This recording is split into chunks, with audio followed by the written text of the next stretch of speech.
로드 자전거를 처음 구매하게 되면은요, 기본적으로 25C 타이어가 주로 장착이 되어 있습니다. 근데 25C는요, 우리가 실생활에 사용하기에는 좀 위험한 타이어에 속합니다. 왜 그러냐면요, 25C는 얇기 때문에 공기를 고압으로 주입을 해야 펑크 예방도 되고, 그렇기 때문에 이 고압을 주입하게 됩니다. 그렇기 때문에 자전거가 너무 통통 튀기 때문에 위험을 해요. 그리고 그립이 안 나오기 때문에 또 사고 위험도 많고요. 그래서 상당히 위험한 세팅이거든요.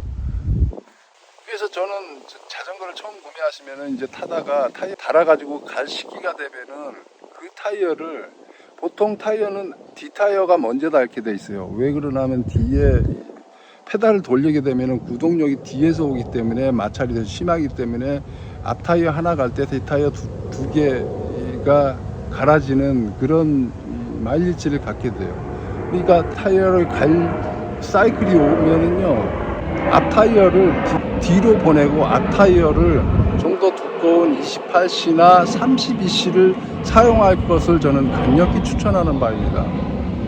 사람들이 로드 자전거는 왜 그렇게 그냥 이 얇은 고압 타이어를 선호하냐면요, 스포츠 공학에서 만들어 놓은 이론에 너무 매몰되기 때문입니다. 그러니까 현실에서는 맞지 않는 것을 이론적으로 적용을 해가지고 이 자전거를 생산하는 것 자체가 지금 넌센스라는 얘기인 거죠. 그러니까 제가 본격적으로 로드 자전거를 처음 타기 시작한 게 한 9년 정도 됐는데요. 그때는 이 타이어의 구름 저항이 가장 낮은 게 뭐 21C라는 말을 했었어요, 스포츠 공학에서. 근데 조금 있다가 보니까 23C로 말을 바꾸더니 조금 더 있으니까 25C로 또 말을 바꿔요. 근데 지금은 어떻습니까? 28C에서 32C까지 얘기를 하고 있어요. 그러니까 스포츠 공학이 오락가락 하는 거예요. 그러니까 과학이라는 것이 어떨 때 보면은요, 개인의 상상력보다 더 유치한 그 환타지인 경우가 많습니다. 이 스포츠 공학뿐만 아니에요. 의학, 그 다음에 자연과학 이런 데서도 그런 것은 숱하게 많습니다. 근데 사람들이 왜 그렇게 과학의 권위에 그렇게 의존할까요? 아무래도 자기보다 공부 많이 했고 그 머리 좋은 사람들이 평생을 바쳐서 연구 개발한 결과니까 나의 잠깐의 상상력보다 나을 거라고 무작정 그렇게 그냥 그 권위에 기대고 자기의 개인적인 느낌, 그래 현실 세계에서 오는 괴리감에 힘을 줬고 그 이론에 따르게 되는 거예요. 근데 그거는 전대사회를 사는 현명한 방법이 아니라고 생각합니다. 그러니까 과학은요, 현재 정설처럼 받아지는 과학적 사실도 끊임없는 의심을 통해서 더 진실에 가까워지도록 노력하는 게 과학의 기본 자세 아닙니까? 이게 과학자만의 몫이 아닌 거예요. 현실에 있는 우리도 마찬가지입니다. 이론이 현실에서는 전혀 먹혀들지 않는데 억지로 그렇게 할 필요가 없다는 거죠. 그러니까 내가 자전거 처음 탈 때만 해도 21C 타이어를 막 이런 험한 도로에서 끌고 다니면서 사고도 많이 당하고 비틀비틀 위태위태 이렇게 타고 다녔었어요. 그래가지고 제가 23C를 처음에 타다가 25C로 바꾼 이후로 그 안정감은 뭐 말할 수도 없었습니다. 근데 지금은 28C로 바꾸니까 더더욱 좋아졌어요. 근데 거기서 속도 저하가 느껴졌나? 오히려 속도가 빨라졌다는 겁니다. 왜 그럴까요? 그러니까 현실과 이론은 다르다니까요. 이 로드 자전거가 왜 그렇게 스포츠 공학에 열을 올리냐면요, 이 로드 자전거는요, 애초에 먼 거리를 가장 빨리 적은 힘으로 갈 수 있도록 기획된 자전거입니다. 그런 의도로 만들어진 자전거이기 때문에 그런 구름 저항이라든지 공기 역학이라든지 이런 것에 그렇게 목을 매는 겁니다. 근데 거기서 이제 가장 논란이 되는 게 이 구름 저항이거든요. 구름 저항? 구름 저항이 뭡니까? 타이어에서 나오는 게 대부분이에요. 물론 이 허브가 잘 도는 뭐 그런 것도 있지만 그런 걸 차치하고 타이어만을 얘기를 해보자면은요, 타이어가 고압이고 얇을수록 구름 저항이 적다고 생각하기가 쉬운 거예요. 실제로 이론적으로도 그렇고요. 왜 그러냐면 접지 면적이 적기 때문에 아무래도 저항이 적겠죠.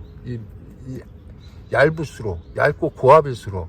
근데 두껍고 저압일수록 이렇게 눌리기도 하고 두껍기도 하고, 그러니까 많이 닿는다는 거죠. 그러니까 저항이 높아진다고 생각할 수가 있는데요. 그거는 이제 이론일 뿐인 거예요. 그런데 현실 세계는 다르다는 얘기인 거죠. 그러니까 우리가 로드 자전거를 타는 데가 어디입니까? 도로 위 아닙니까? 도로는 대부분 아스팔트예요. 아스팔트는요, 아스팔트가 좀 고가입니다. 그러니까 접착력이 높은 도료인데, 그 아스팔트로 온전히 다 쓰는 게 아니고 이런 잔돌 있죠? 이런 거를 섞게 됩니다. 이거를 보통 한 70%, 60% 이상 섞는 것 같더라고요. 그러면은 이 아스팔트에 이것을 범벅을 해가지고 이렇게 깔게 되는데, 깔면은요, 처음에는 이런 것들이 아스팔트에 다 묻혀가지고 반듯하게 나오죠. 근데 시간이 지나고 뭐 비도 오고 햇볕도 받고 이러다 보면은 그 아스팔트가 녹아서, 그러니까 그게 접착제나 다름없는 거죠. 이런 잔돌이 드러나게 돼요. 그렇게 되면은 오돌토돌한 이 요철이 생기게 되는 거죠. 그런 도로가 대부분인 거죠, 현실 세계에서는. 근데 벨로드럼처럼 쫙 닦인 것만 상정해가지고 이 구름 저항을 과학적으로 해가지고 기획돼서 자전거 타이어가 기본적으로 세팅돼 나오니까 안 맞다는 얘기를 하는 거예요. 그러니까 우리가 좀 거친 도로나 인도 같은 데서 MTB하고 로드하고 같이 이렇게 라이딩을 해보세요. 그러면 MTB보다 로드가 훨씬 못 가요. MTB가 나를 따고 가네? 이런 현상 많이 겪었을 겁니다. 특히나 거친 자전거 도로 갈 때도 MTB, 야, 저 사람 고수네, 이렇게 생각할 필요가 없어요. 원래 그게 더 잘 나가요, 그런 도로에서. 타이어 때문에. 그러니까 구름 저항이 왜 발생하는가 하면요, 이렇게 쭉 굴러가다가 이렇게 요철을 탁 치잖아요. 그렇게 되면 MTB는 어떻습니까? 타이어도 두껍고 저압이기 때문에 이걸 줄여밟고 가는 거예요. 근데 로드 자전거, 얇은 고압 타이어를 쓴 로드 자전거는요, 이 요철을 만나게 되면 통 튀는 거예요. 그러니까 내가 가고자 하는 이 운동 방향은 이쪽 방향인데, 여기서 요철을 만나면 반대 방향으로 저항이 생기는 거죠. 그래서 통통통통 튀면서 계속 속도 저항을 받게 되는 거죠. 그래서 이렇게 조금 거친 도로일수록 MTB를 못 따라가는 이유가 그건 거예요. 완전히 순전히 타이어 차이인 거예요. 그러니까 그 접점을 저는 28C 정도로 보는 거예요. 28C나 32C. 제가 경험상으로는 28C, 32C가 가장 로드 자전거에 적합한 이 타이어 두께 아닌가, 그리고 적당한 공기압을 쓸 수 있는 타이어 아닌가, 그렇게 생각을 하는 거예요. 그래서 뒷타이어가 닳으면은 앞타이어를 28C나 32C로 교체를 하시고, 이렇게 타이어 이 트레드가 있는 것도 좋습니다. 왜 그러냐면요, 이런데 보면은요, 도로를 가다 보면은 이런 단차를 만나게 됩니다. 여기는 조금 내려갔고 여기는 조금 올라갔고, 그러니까 약간의 단차 있는 데를 이렇게 고압 타이어, 로드 자전거를 이렇게 가게 되면은 여기를 넘지를 못해서 확 넘어지는 경우가 있어요.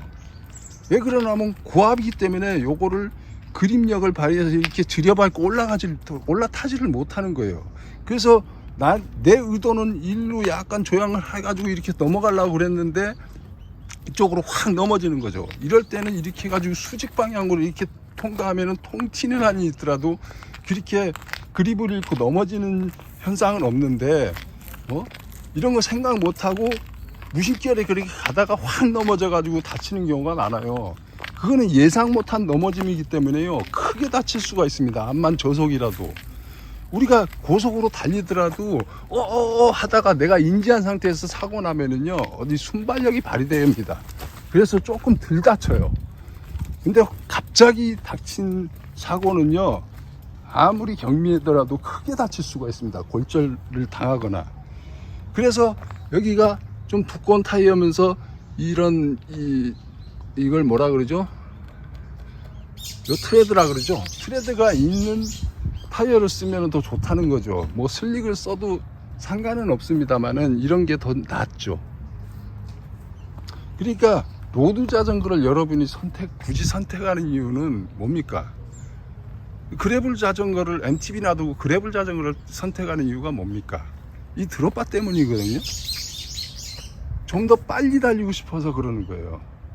그러면은 그게 타이어로 해결되는 게 아니에요. 타이어는 오히려 속도에 미치는 영향은요, 저는 5% 미만이라고 봅니다. 여러분들이 벨로드럼을만 라이딩 할 게 아니라면은요, 현실 세계에서는 이 드롭바가 훨씬 큰 영향을 미칩니다. 왜 그러냐면은 로드 자전거는요, 공기를 가르는 게 다인 거예요. 그러니까 속도가 높아지면 높아질수록 공기를 가르는 게 다예요. 근데 생활 자전거 타시는 분들은 어떻습니까? 대부분 20km 내외잖아요. 그 상태에서는 공기 저항에 대한 것이 그다지 부담이 크지 않아요. 그런데 30km, 40km 사이에 이렇게 고속 항속을 하는 경우가 많지 않습니까? 로드 자전거는. 그럴 때는 공기 저항이 다나 다름없어요. 이 타이어의 구름 저항은 5% 미만이에요. 그러니까 여러분들이 속도에 욕심이 있어서 이 굳이 그래블이나 로드 자전거를 선택을 하셨으면은 차라리 이 드롭바를 최적화로 세팅을 하는 게 좋습니다. 에어로 자세가 많이 잘 나오도록. 그러니까 여기 드롭바에 보면은요, 핸들 밑에 여기 보면 스페이서가 달려 있어요. 이거를 스티어러 튜브라 그러거든요. 그러니까 이것의 높이를 조정함으로 해서 좀 더 에어로 자세에 가까운 자세를 취하게 만들 수가 있는 거예요. 그리고 좀 더 편하게 하려고 하면 이걸 높이는 거죠. 근데 그렇게 더 높이려고 하면은 의미가 없다는 거죠. 이런 이 드롭바 달린 이 요상한 자전거를 살 이유가 전혀 없어요. 그러니까 여러분이 이 유연성이 허락하는 한 이 스페이스를 최대한 빼가지고 이걸 낮추면 낮출수록 속도에는 드라마틱하게 효과를 볼 수 있다는 거죠. 그리고 요것만 있는 게 아니에요. 방법이 요것도 이게 스템이라 그러거든요. 스템을 좀 더 긴 걸 쓰게 되면은요, 이 상체가 더 수그러지게 돼 있습니다. 그리고 조향이 더 안정적으로 돼요. 이게 짧으면 짧을수록 조향이 예민해져요. 그래서 아주 긴 내리막을 내려올 때 이 안정감이 높아집니다. 이 스템이 길어지면은. 짧아지면은 좀 민첩함이 높아지는 대신에 좀 예민해지기 때문에 당황했을 때 오히려 조향 사고를 낼 수가 있어요. 그래서 그런 점이 있는 겁니다. 이거는. 그러니까 이게 길면 길수록 에어로 자세에 유리한 거고, 그 다음에 이것도 각도를 이렇게 꺾을 수가 있어요. 더 크게. 그런 스템으로 교체를 하게 되면 이게 더 에어로 자세를 취할 수 있는 세팅이 만들어지는 거죠. 그러니까 왜 굳이 이 로드 자전거에는 이렇게 이상한 핸들을 달았나. 이게 드롭바라 그러거든요. 드롭바. 그냥 일자로 해놓지 왜 이렇게 해놨을까요? 말씀드렸다시피 로드 자전거는요, 멀리 편하게 적은 힘으로 갈 수 있도록 만들어진 자전거예요. 그래서 이런 식으로만 이 포지션을 취하게 되면요, 굉장히 힘들어집니다. 허리도 아프고 궁뎅이도 아프고. 그러니까 자꾸 자세를 이렇게 바꿔주면서 내가 쓰는 근육, 내가 마찰되는 이 엉덩이 부위도 계속 주기적으로 이렇게 바꿔주면서 몸을 이렇게 근력을 나눠주는 거예요. 풀어주는 거죠. 그러므로 해서 오래 편하게 적은 힘으로 갈 수 있는 그 초석이 만들어지는 거죠. 그거의 비밀은, 이 로드 자전거의 비밀은 거의 다 90% 이상이 이 드롭바에 있습니다. 그러니까 드롭바 세팅만 잘 하시면은요, 여러분들이 이 그래블 자전거의 기본 타이어 40C, 38C 이렇게 달린 깍두기로도요, 허리가 불편하다는 이유로 핸들을 치켜 세우고 달리는 이 고가의 로드 자전거보다 훨씬 잘 달릴 수 있습니다. 그러니까 제가 아까 단차 얘기를 했지 않습니까? 단차를 통과할 때.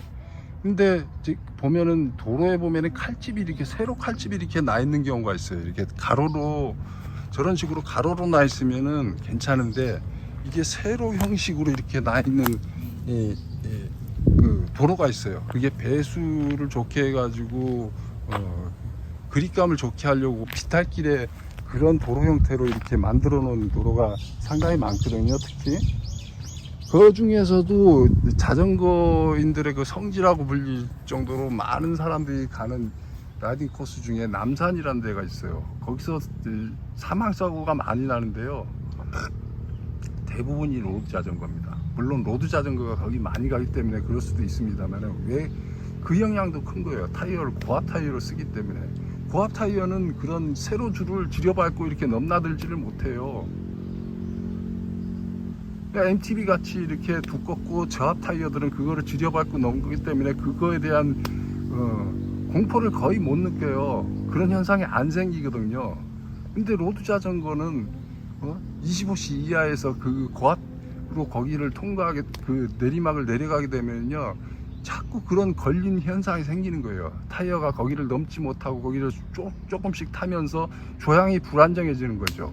그럴 때 의도치 않은 조향이 일어나니까 깜짝 놀래 가지고 낙차로 이어지고 그래가지고 사망사고까지 이어지는 경우가 많거든요. 그런 위험을 감수할 필요가 없다는 얘기인 거죠. 그러니까 현실에서는 그런 악조건이 많기 때문에 23C, 25C 고압 타이어는 오히려 속도 향상에 방해 요소가 된다는 거예요. 그러니까 반드시 28C 이상을 사용하시라. 특히나 앞 타이어는요. 뒷 타이어는 털려도요 넘어지거나 이렇게 크게 위험하지가 않아요. 앞 타이어가 대부분 털리면은 그냥 끝장나는 겁니다. 그래서 앞 타이어의 그립이 상당히 중요한 거예요. 그러니까 어떤 분들은 뭐 앞 타이어를 두꺼운 거 쓰고 뒷 타이어 얇은 거 쓰면은 뭐 밸런스가 틀어진다 그러지만은 다 틀린 말입니다. 저는 항상 이렇게 언밸런스하게 썼어요. 지금은 28C, 지금은 앞 타이어를 35C, 뒷 타이어는 28C를 꼽아놨거든요. 그런데다가 뒷 타이어는 슬릭이고 앞 타이어는 트레드가 있는 깍두기 타이어예요. 그런데도 밸런스 문제 제로입니다. 제로. 없다고 보시면 돼요. 제가 로드 자전거도 있고 이 그래블 자전거도 있는데요. 로드 자전거는 25C 타이어예요. 왜 이렇게 얘기하면서도 그 로드 자전거에 25C를 쓰냐 이렇게 또 의문을 가지는 분들이 있어서 말씀드리는데 그 자전거는요 지금 구입한 지가 8년이 넘었어요. 그래서 요즘처럼 이렇게 디스크로 안 나오고 예전에 캘리퍼 방식이에요. 캘리퍼 방식은요 이 타이어 클리언스라고 타이어를 꼽을 수 있는 한계점이 있어요. 그 자전거가 25C가 맥스이기 때문에 할 수 없이 그렇게 쓰는 거예요. 그리고 그 자전거는 풀카본이고 이건 알루미늄 자전거입니다.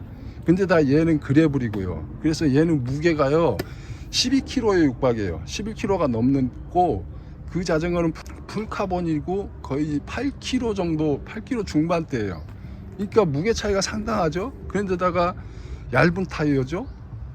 근데다가 정통 로드예요. 근데 그거하고 이거하고 비교했을 때요 얘가 더 잘 나가요. 왜? 구름저항이 더 적거든.